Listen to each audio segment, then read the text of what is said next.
사랑의 주님, 하나님 감사합니다.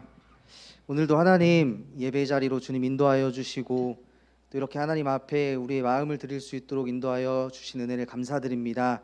오늘 하나님 예배드리며 하나님의 은혜와 은총과 하나님의 주시는 기쁨을 맛볼 수 있는 귀한 예배가 될 수 있도록 주님 인도하여 주시옵소서. 감사드리며 예수 그리스도의 이름으로 기도드립니다. 아멘. 오늘 하나님께서 우리에게 주시는 말씀 보도록 하겠습니다. 출애굽기 20장 1절로 6절까지의 말씀입니다. 출애굽기 20장 1절로 6절까지의 말씀입니다.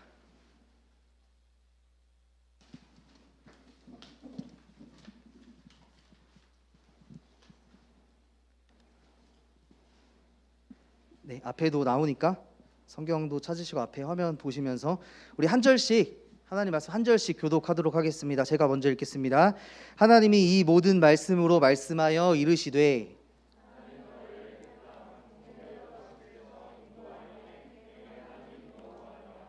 너는 나 외에는 다른 신들을 내게 두지 말라.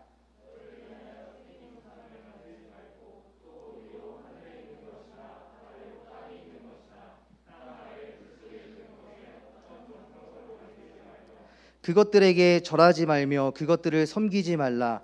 나 내 하나님 여호와는 질투하는 하나님인즉 나를 미워하는 자의 죄를 갚되 아버지로부터 아들에게로 3, 4대까지 이르게 하거니와 사랑하고 내 계명을 지키는 자에게는 1000대까지 은혜를 베푸느니라. 아멘.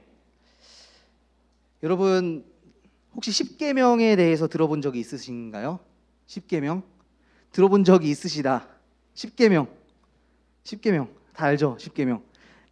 우리가 어렸을 때부터 또 교회에 다니면 예배 중에 외워야 할 게 두 가지가 있습니다. 뭘까요? 주기도문과 사도신경이죠. 그죠? 주기도문과 사도신경, 예수님께서 우리에게 가르쳐 주신 기도, 그리고 이 사도신경이라는 것은 이제 초대교회 때 이제 막 이단들이 생겨나니까 이 이단들에 대해서 맞대응하기 위해서 우리 정통 교회에서 우리는 이런 것들을 믿습니다 하고 이렇게 정리해 놓은 신조 교리가 바로 사도신경이에요. 그런데 우리가 이 주기도문과 사도신경만큼이나 우리의 신앙생활에 아주 중요한 또 기독교의 한 뼈대를 가지고 있는 것이 바로 구약성경, 오늘 읽었던 구약성경에 기록된 십계명이라고 하는 거예요. 십계명. 이 십계명이 무엇이냐면 하나님께서 구별하신 이스라엘 백성들, 이 백성들에게 이스라엘 민족으로서 하나님의 백성으로 마땅히 지키도록 명령하신 10가지의 법을 이야기합니다. 10가지의 규범을 십계명이라고 해요. 여러분 십계명 혹시 외우시나요? 십계명, 나는 십계명 다 외우고 있다. 없어요? 제가 오늘 십계명을 다 외우도록 해드릴게요. 네, 지난번에 기억나시죠? 네, 자, 십계명 10가지 계명이에요. 10가지 계명. 자, 따라해 보세요. 신우망한, 부살간도, 거탐. 네, 빠르게 한번 해볼게요. 신우망한, 부살간도, 거탐. 한 번만 더 해볼게요. 시작. 네, 이상한 주문 같은데, 자, 신은 뭘까? 신우망한. 신은 나 외에 다른 신을 섬기지 말라. 우는 우상을 만들지 말라. 신우망, 여호와의 이름을 망령되이 여기지 말라, 부르지 말라. 신우망 안은 안식일을 기억하여 거룩하게 지키라. 신우망한, 그는 부모를 공경하라. 살인하지 말라. 간음하지 말라. 도적질하지 말라. 그 다음에 거짓말, 거짓 증언하지 말라. 거짓 증거하지 말라. 마지막 내 이웃의 것을 탐하지 말라. 여러분 이 십계명을 지금 다 외우신 거예요. 신우망한, 부살간도, 거탐. 항상 이 십계명을 우리 마음에 생각하고 좀 이렇게 가졌으면 좋겠습니다. 이 하나님께서는 이스라엘 민족이 광야에서 시내산에 도착해서 모세를 통해서 이 두 돌판을 주셨어요. 그래서 이 두 돌판, 이 십계명의 말씀들을 우리 성경에 이렇게 찾아보면 이 십계명을 언약의 돌판들이라는 표현으로 또 십계명을 말하고 있고, 또 언약의 말씀이라는 말로도 십계명을 표현하기도 합니다. 그런데 중요한 사실은 이 십계명이라는 말, 이 한글 성경에는 십계명이라는 말이 나오지만 히브리어 성경을 보면 십계명이라는 말은 나오지 않아요. 이 십계명이라는 말은 이 하나님의 10가지의 말씀들이다. 10가지 말씀들이라는 말로 십계명이 기록이 되어져 있는 것을 볼 수가 있어요. 이 10가지의 이 말씀들이라는 것을 처음으로 십계명이라는 말을 사용했던 사람이 이집트의 알렉산드리아에 있던 교부였던 클레멘트라는 사람이 이 10마디의 말씀들, 10가지의 말씀들을 십계명이라는 말로 사용을 했어요. 그래서 그 이후에 이제 사람들이 십계명이라는 말을 보편적으로 사용하게 됐고, 우리 한글 성경에서도 이 10가지의 말씀들이라는 말이 나올 때 십계명이라는 말로 번역을 하게 되었습니다. 그래서 이 십계명이라는 이 말이 성경에는 세 군데에 기록을 하고 있는데, 처음에는 출애굽기 34장, 그리고 신명기 4장, 신명기 10장에 이 십계명이라는 말이 나옵니다. 그리고 또한 이 십계명이라는 이 말 외에 십계명의 내용들, 우리가 읽었던 그런 내용들이 나오는 곳은 출애굽기 20장과 신명기 5장에 십계명에 대한 말씀들이 나오고 있어요. 그래서 몇 번에 걸쳐서 앞으로 한 2주가 됐든 3주가 됐든 이 십계명, 하나님의 말씀 10마디 말씀들에 대해서 우리가 한번 생각을 해보는 시간을 가지려고 합니다. 오늘 함께 생각해 볼 말씀은 출애굽기 20장에 기록된 하나님의 말씀이에요. 십계명. 오늘 본문 20장의 기록이 시작되는 이 부분은 19장 3절부터 이야기가 시작되는데, 19장 3절에 보면 모세가 하나님 앞에 올라가니 여호와께서 산에서 그를 불러 말씀하셨다, 이렇게 기록을 하고 있어요. 시내산에 도착한 이 모세가 하나님께서 하나님을 만나러 시내산에 올라갔던 거죠. 그리고 20절 말씀에 보면 여호와께서 시내산 그 꼭대기에 강림하시고 모세를 그리로 부르시니 모세가 그 산에 올라갔다고 말씀하고 계세요. 그리고 이 산에 올라갔던 모세에게 이제 하나님께서 언약의 말씀을 주시는 거죠. 오늘의 말씀입니다. 25절 마지막 절에 보면 모세가 그 말씀을 듣고 이제 다시 시내 광야로 내려와요. 땅으로 내려와서 그들에게 말합니다. 이스라엘 백성들에게 하나님의 말씀을 전달하는 거예요. 그리고 20장 1절, 이제 오늘 말씀이 시작되는데 20장 1절을 우리 한번 같이 다시 한번 읽어보도록 할까요? 20장 1절 성경책 보면서 한번 읽어보도록 하겠습니다. 시작. 이 모든 말씀으로 말씀하여 이르시되, 20장 1절 말씀에 보면 하나님이 이 모든 말씀으로 말씀하여 이르시되라고 이렇게 이야기를 하고 있어요. 그리고 나서 2절부터 17절까지의 말씀이 이 하나님이 이 모든 말씀으로 말씀하여 이르시되라는 이 말을 통해서 이제 하나님의 말씀으로 이스라엘 백성들에게 전해지고 있다는 거예요. 모세를 통해서 이야기는 되지만 하나님의 말씀으로 하나님이 말씀하여 이르시되라는 이 표현을 통해서 하나님께서 이스라엘 백성들에게 십계명을 주고 계신 겁니다. 우리 2절 말씀에 보면 하나님이 먼저 어떤 하나님이신지 백성들에게 말씀하시고 계십니다. 이스라엘 백성들이 지금 함께, 이스라엘 백성들과 함께 하시는 하나님은 애굽 땅 종되었던 집에서 인도하여 내신 그 하나님 여호와다라고 이야기를 하고 있어요. 지금 이 말씀을 듣고 있는 이스라엘 백성들은 이 시내산 아래에서, 이 산 아래에서 머물고 있었는데, 이 19장 1절, 출애굽기 19장 1절 말씀에 보면 이들이 애굽 땅을 떠난 지 3개월이 되던 날에 시내산에 도착했다고 기록을 하고 있어요. 그러니까 애굽에서 나온 지, 애굽 땅에서 나온 지 3개월밖에 되지 않은 그 시점에서 하나님께서는 이스라엘 백성들에게 다시 말씀하시는 거예요. 나는 너희를 애굽 땅, 그 종되었던 곳에서 인도하여 낸 너희의 하나님이다. 그렇게 이야기를 하고 있는 거예요. 그런데 이 말씀을 히브리어로 좀 읽어보면 의미가 조금 다르게, 좀 강하게 오는데, 여기 보면 이 나는이라는 말은 히브리어로 아노키라는 말이에요. 아노키. 근데 이 말은 상당히 성경에서 특이한 말이에요. 예를 들면 우리도 영어나 뭐 독일어, 영어 이런 걸 할 때 소문자 I를 쓸 때랑 대문자 I를 쓸 때랑 느낌이 좀 다르잖아요. 그런 것처럼 이 히브리어에도 이 나라는 말이 소문자 I를 뜻하는 그런 어떤 단어도 있지만 대문자를 뜻하는, 좀 더 강조할 때 쓰는 그런 말입니다. 예, 하나님께서는 특별하게 이 부분에서 나는 강조해서, 나는 어떤 분이냐, 너희의 하나님이다. 너희를 인도해낸 그 하나님이야. 애굽 땅으로부터, 그 종들의 땅으로부터 너희를 인도해낸 나야라고 강조를 하고 있는 거예요. 이로써 알 수 있는 것은 하나님께서 지금 이스라엘 백성 3개월밖에 되지 않은 이스라엘 백성들에게 야, 나 기억하고 있니 너희? 나는 너희를 애굽 땅에서 인도해낸 그 하나님이야. 너희들 나 까먹었지? 나 기억하고 있어? 강조해서 말씀하고 계시는 거예요. 이제부터 내가 하는 이야기 잘 들어. 이러면서 3절부터 하나님께서 이제 십계명을 본격적으로 말씀을 하십니다.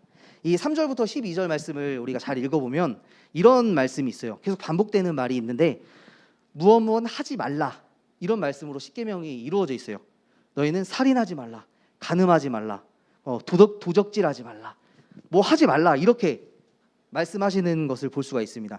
이 말씀은 우리 창세기 3장을 읽어보면 마치 하나님의 그 말씀을 좀 떠올리게 하는 것 같아요. 창세기 3장에서 하나님께서 아담과 하와에게 뭐라고 얘기하셨죠? 너는 이 선악을 알게 하는 나무의 그 열매를 먹지 말라. 하나님께서 이렇게 말씀을 하신 그 하나님을 좀 생각나게 하는 거예요. 하나님의 이 말씀 10가지 말씀의 첫 번째 말씀은 이겁니다. 나 외에 다른 신들을 내게 두지 말라, 이렇게 말씀을 하고 있어요. 십계명이 첫 번째 말씀이죠. 이 말을 잘 읽어보면 마치 나 외에 다른 신들을 내게 두지 말라라는 이 말은 왠지 하나님께서도 나 외에 다른 신들이 존재하는 것처럼 그렇게 들릴 수도 있어요. 나 외에 다른 신들을 섬기지 말라라는 말은 다른 신들이 있기 때문에 하나님께서 야, 저런 다른 신들을 섬기지 마라고 이야기하는 것처럼 보이지만 이 말은 다른 각도에서 보면 하나님 외에는 다른 신이 없다는 거예요. 너희들은 왜 나 외에 다른 어떤 것들로도 너희들의 신으로 그것을 가지지 말라는 그런 이야기입니다. 그러면 4절 말씀에서 이렇게 말씀하세요. 너를 위해서 우상을 만들지 말고라고 말씀합니다. 이 우상이라는 것은 거짓 형상을 이야기하는데 성경에서는 뭐 나무나 돌 이런 것들로 만든 그런 우상들을 좀 배격하고 있는 그런 모습을 볼 수가 있어요. 그 우상의 종류에는 하늘에 있는 것이나 땅에 있는 것이나 땅 아래 물속에 있는 것에 어떤 형상도 모양도 만들지 말라고 말씀하고 있어요. 그런데 구약의 역사서들을 이렇게 읽어보면 이스라엘 백성들은 이런 우상 숭배에 깊이 빠지게 되는 그런 모습을 볼 수가 있죠. 그래서 나중에 이 이스라엘 백성들이 바벨론으로 포로로 잡혀가면서 그 포로를 경험하면서 그때부터 이 사람들이 성경을 우리 지난번에 공부했던 것처럼 그때부터 성경을 써야겠다 이런 생각이 들어서 성경을 기록하기 시작했어요. 성경을 모으기 시작했던 거예요. 이 사람들이 성경을 하나하나 기록하면서 어떤 생각을 했었냐면 우리 이스라엘 민족이 망한 이유는, 포로로 잡혀간 이유는 하나님을 섬기지 않고 우상 숭배를 했기 때문에 하나님께서 우리에게 벌을 주셨다라는 이런 깨달음을 가지고 있었던 거예요. 이 이스라엘 백성들에게. 그리고 나서 이 사람들이 이 우상 숭배에 대해서 철저하게 회개하고 각성하고 성찰하면서 이들이 구약 성경 가장 첫 부분에 이런 선언을 하게 되는 겁니다. 창세기 1장에 보면 우리 천지 창조의 이야기가 나오잖아요. 하나님께서 세상을 6일 동안 창조하셨다고 그렇게 말씀을 하고 있는데 사실 이것은 과학적인 어떤 그런 창조의 근거를 이야기하는 것이 아니라 창세기 1장을 읽어보면 마치 시와 같은 어떤 그런 표현이 되어 있어요. 이 시라는 것은 우리가 예를 들면 내 마음은 호수다 이렇게 얘기했을 때 이건 어떤 뜻으로 받아들여야 되죠? 내 마음은 호수다. 진짜 내 마음에 여기 안에 물이 들어있고 호수가 있고 그러는 건 아니잖아요, 그렇죠? 이 시적 표현인 거죠. 내 마음은 호수다. 내 마음은 넓다라고 이해할 수도 있고 잔잔한 어떤 마음을 이야기하는 걸 수도 있고 이 창세기 1장이 바로 그런 시적 표현으로 되어 있다는 거예요. 우리가 이 시라는 장르를 가지고 성경을 읽을 때 이것을 우리가 어떤 팩트나 논문이나 이런 사실적인 근거로 받아들이면 안 된다는 거예요. 그래서 우리가 이 시적 표현에서 이제 말하고자 하는 의미를 알아채야 하는 건데 창세기 1장이 바로 그런 이야기입니다. 창세기 1장을 잘 생각해 보면서 오늘 말씀 십계명의 3절 말씀을 생각해 보면 너희가 다른 신들을 섬기지 말라라는 이 말은 하늘에 있는 것이나 아래에 있는 것이나 땅 아래 물속에 있는 어떤 형상도 만들지 말고 그들에게 절하지 말고 섬기지 말라. 이 말은 이 당시 이 사람들이 하늘에 있는 어떤 천체들, 광명체들, 해와 달, 별들 심지어 이 산 아래에 있는 나무들이나 땅 속에 있는 어떤 땅 아래에 있는 물고기들, 물 속에 있는 물고기들을 섬기면서 살았던 그런 사람들에게 이렇게 말씀을 하는 거예요. 너희들이 섬기는 그것들, 산들, 또 예를 들면 땅 아래에 있는 것들, 하늘에 나는 새들, 우상들, 그런 것들은 너희들이 섬길 것이 아니다. 그것은 하나님의 피조물에 불과하다라는 것을 창세기 1장에서 선포하고 있는 겁니다. 그러니까 우상 숭배에 대해서 그렇게 이야기를 하고 있는 거예요. 그 모든 것들은 다 하나님의 피조물이다. 그들은 신이 아니다. 섬길 대상이 아니다라는 것을 이야기해주고 있는 것이 창세기 1장의 말씀이에요. 그리고 이제 5절 말씀에서 이렇게 말씀하십니다. 여기서도 마찬가지로 나 하나님은, 나 야훼는 질투하는 하나님이다, 이렇게 말씀을 하세요. 질투하는 하나님이다. 이 구약 성경에서 이 질투하는 이라는 말은 하나님에게만 적용이 되는 그런 단어예요. 여러분들 질투해 보신 적 있으세요? 질투? 왜 질투해 보셨어요? 언제? 거기 네.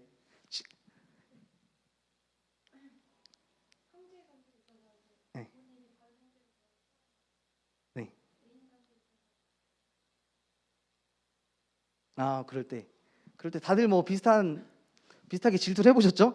이 질투라는 말이 우리 말로 상당히 부정적인 어떤 그런 의미를 가지고 있어요. 그래서 제가 구글에 찾아보니까 이 질투라는 것을 이렇게 정의를 했더라고요. 다른 사람이 잘 되거나 좋은 상황에 있을 때 미워하는 것이 질투다. 질투고 시기다. 이렇게 이야기를 해요. 그런데 이 하나님의 질투는 사실 이 질투라는 단어와 조금 다른 의미로 볼 수 있을 것 같아요. 하나님의 질투는 하나님의 백성과 하나님의 관계로부터 오는 그런 질투인데, 출애굽기 20장에 지금 하나님의 말씀을 지금 받고 있을 때 이스라엘 백성과 하나님의 관계는 어떤 관계냐면, 출애굽기 19장 5절로 6절에 이렇게 말씀하세요. 너는 나의 소유가 되겠고 너는 나에게 대하여 제사장 나라가 될 것이고 거룩한 백성이 될 것이라고 하나님께서 그렇게 말씀을 하셨어요. 그러니까 지금 하나님과 이스라엘 백성들은 어떤 관계냐면 하나님의 언약으로 맺어진 관계, 하나님의 소유, 하나님의 거룩한 백성이라는 거예요.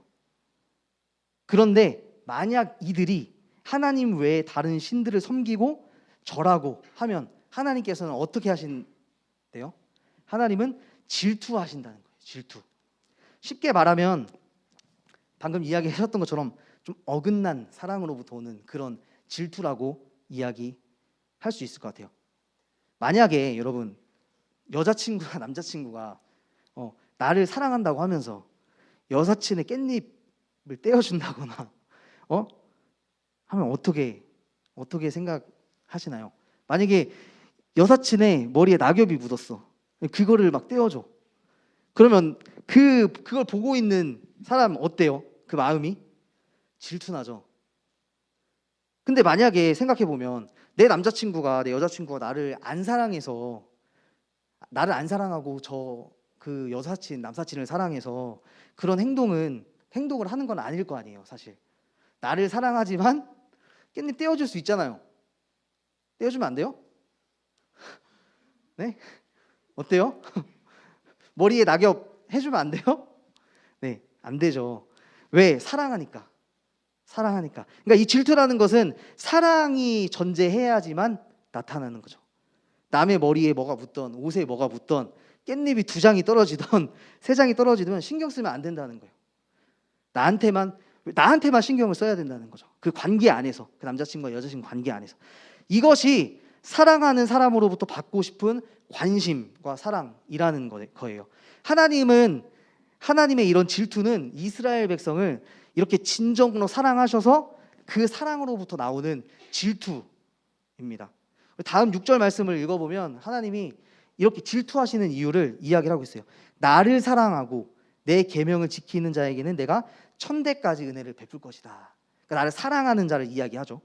반면에 나를 미워하는 자는 그 죄를 아버지로부터 아들에게로 3, 4대까지 갚는다고 말씀을 하고 있어요.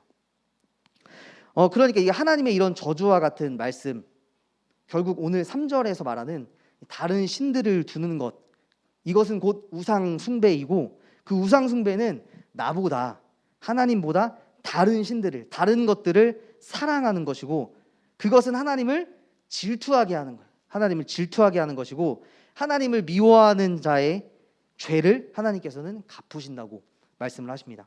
그리고 나를 사랑하고 내 계명 하나님의 말씀을 지키는 자에게는 천대까지 은혜를 주신다고 말씀을 하고 있어요. 천대까지 은혜를 주신다는 것은 뭐 1001대에서는 은혜를 주시지 않겠다 이 말이 아니라 영원토록 하나님께서 영원토록 은혜를 주신다고 말씀하시는 거예요. 그래서 오늘 출애굽기 20장 1절에서 6절까지의 말씀은 하나님께서 모세를 통해서 시내산에서 이스라엘 백성들에게 주시는 말씀이지만 그 이스라엘 백성들에게만 주시는 말씀은 아니에요. 이 말씀은 오늘 우리에게도 적용이 되는 말씀입니다. 여러분들은 삶 가운데, 여러분들의 고백 가운데 우리를 애굽 땅, 종되었던 곳, 죄로 죽을 수밖에 없었던 우리를 예수님을 통해 구원해 주시고 예수 그리스도를 통해서 우리를 부르신 그 하나님에 대한 고백이 삶에 있으신가요? 우리의 삶 가운데 하나님 외에 다른 것들, 거짓 우상들, 하나님의 피조물을 마치 하나님처럼 섬기면서 그렇게 살아가고 있지는 않습니까? 돈과 인기, 또 명예, 뭐가 됐던 간에 하나님보다 더 사랑하고 하나님보다 더 섬기는 것이 있지는 않은지 우리 한번 생각해 봐야 할 것이에요. 하나님은 질투하시는 하나님이라고 오늘 말씀을 하고 계세요. 질투의 화신이세요. 하나님은 질투의 화신. 이 말은 우리를 그만큼이나 사랑하신다는 그 말씀으로 볼 수가 있습니다. 여러분 하나님을 사랑하시고 하나님의 말씀을 지키고 계신가요? 그렇지 않으면 하나님께서 질투하신다니까요. 우리 청년들이 앞으로 삶을 살아갈 때 오늘 함께 나누었던 이 십계명의 말씀, 이 십계명은 하나님께서 우리를 골탕 먹이시려고 어려운 법을 주신 것이 아니라 이 십계명은 하나님을 사랑하라는 그런 하나님의 명령이에요. 예수님께서도 그렇게 말씀하셔. 구약의 율법을 십계명을 한마디로 정리해 주시면서 하나님을 사랑하고 내 이웃을 사랑하라고 그렇게 정리를 해주셨잖아요. 하나님께서 십계명을 우리에게 주신 것은 하나님을 사랑하라는 명령인 거죠. 그리고 이웃을 사랑하라는 명령이에요. 6절 말씀에 보면 하나님을 사랑하고 그의 계명을 지키는 자에게는 천대까지 영원토록 은혜를 베풀 것이다라고 말씀하시는데, 이 구약 성경의 이 여러 인물들, 뭐 족장들, 여러 사람들을 보면 인생 속에서 하나님을 섬기고 경배하고 하나님께 나아갔던 그런 삶을 통해서 여러 가지 은혜를 주시는 것들을 우리가 성경을 통해 볼 수가 있어요. 알 수가 있어요. 그런 성경에 나오는 그 은혜를 입은 믿음의 조상들처럼, 믿음의 족장들의 삶처럼 우리 인생에도 하나님께서 하나님을 사랑하고 그 계명을 지킬 때 우리에게 영원한 은혜를 베풀어 주실 것입니다. 여러분들도 한 주간 살아가시면서 하나님을 사랑하시고 또 은혜를, 그 하나님이 주시는 은혜를 누리시는 우리 청년들 다 되길 주님의 이름으로 소망합니다. 우리 이 시간에 함께 기도했으면 좋겠는데요. 오늘 하나님께서 내 이름 아시죠? 찬양하겠습니다. 이 십계명이라는 거 우리가 신앙생활 하면서 몰라도 구원 받습니다. 몰라도 구원은 받지만 하나님께서 이 십계명을 이스라엘 백성들에게 주신 것은 하나님의 백성으로 살아가기, 하나님의 백성답게 살아가기 위한 그런 하나님의 말씀들이에요. 이 말씀들을 우리가 이 마음에 기억하고 항상 살아간다면 우리의 삶이 하나님께로 더욱더 초점을 맞추는 그런 삶이 될 줄 믿습니다.